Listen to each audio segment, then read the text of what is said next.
This video is sponsored by BuyMode eShopping. BuyMode eShopping app now available at Google Play and App Store. Please download purchase more product in same app. Thank you. இந்த வீடியோவில் நம்ம என்ன பார்க்க போகிறோன்னா Tata IPL 11வது match RR versus CSK. இதில் யார் எவ்வளோ அடித்தாங்க, ஏன் சிஎஸ்கே தோற்றது, யாரால் தோற்றது அப்படிங்கிறது பார்க்க போகிறோம். அதே மாதிரி ஆர்ஆர் எப்படி வெற்றப்பட்டாங்க அப்படிங்கிறதையும் இதில் பார்க்க போகிறோம்.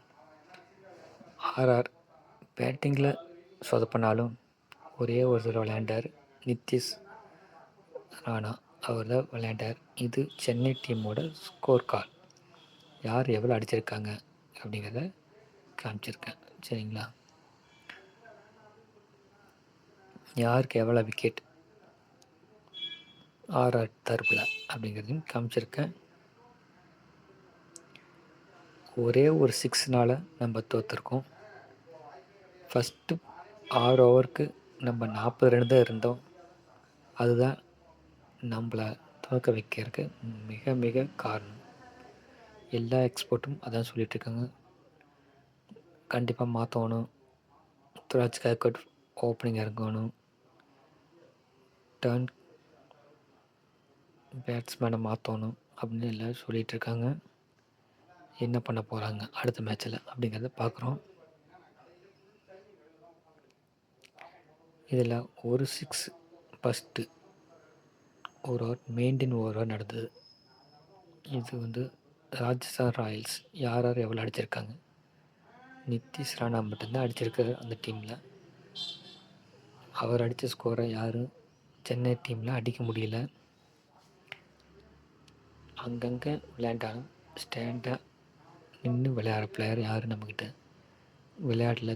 இந்த மேட்ச்சில் கண்டிப்பாக வரப்போகிற மேட்ச்சில் கண்டிப்பாக ஜெயிப்பாங்கன்னு நினைக்கிறேன். பார்ப்போம். சரிங்களா, டோனி ரிட்டையர் ஆகும்னு எல்லோரும் சொல்லிகிட்ருக்காங்க. அவர் ரிட்டையர் ஆக தேவையில்லை அப்படின்னு நான் நினைக்கிறேன். நீங்கள் என்ன நினைக்கிறீங்கன்னு கமெண்டில் சொல்லுங்கள். டோனி வெறும் 4 கோடி ரூபாய்க்கு விளையாடுறாரு. மித்த பிளேயரோட அவரை பிடிச்ச விளையாட்டு அவருக்கு, அதனால தான் அவர் ரிட்டையர் ஆக மாட்டேங்கிறார். ஒரு வேளை அவருக்கு எப்போ தோணுதோ அப்போ ரிட்டையர் ஆகுதுனால ஆகலாம். இல்லை டீம் மேனேஜ்மெண்ட் ப்ரெஷர் கொடுக்க போகிறாங்களா அதுவும் தெரியல.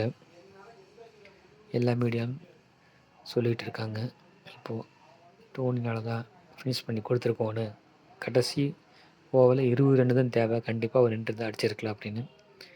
அவர் அடிக்கத்தான் ட்ரை பண்ணார், ஆனால் 6 லைனில் கேட்ச் கொடுத்தார். அதுவும் பிறகு வந்த பிளேயரால் அடிக்க முடியல. சரிங்களா, இதை பாடமாக வச்சுக்கிட்டு கண்டிப்பாக அடுத்த மேட்ச் சிஎஸ்கே வெர்சஸ் டெல்லி அதில் கண்டிப்பாக ஜெயிப்போம்னு நினைக்கிறேன். சென்னையில் மேட்ச் நடக்குது அடுத்த மேட்ச்சு. இதுதான் ஸ்கோர் கார்டு ஃபுல்லாக.